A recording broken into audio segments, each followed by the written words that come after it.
Kronologi viral pencuri helm dihukum jalan jongkok dan dipukuli hingga tewas.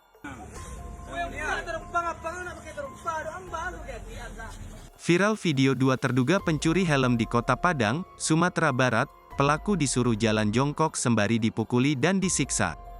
Video berdurasi 32 detik yang dibagiakan akun @matarakyat_sumbar.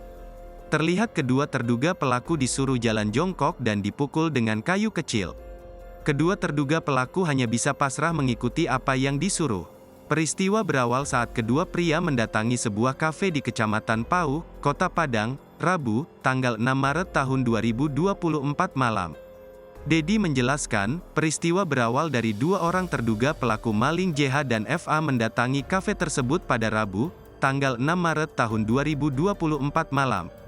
Juru parkir curiga, karena sebelumnya, kafe tersebut pernah kehilangan helm dan ciri-ciri pencuri di CCTV mirip seperti kedua orang tersebut.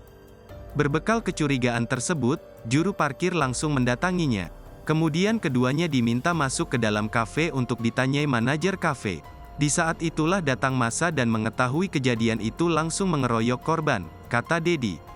Keduanya babak belur dan satu tidak sadarkan diri, lalu diserahkan ke Polsek Pau.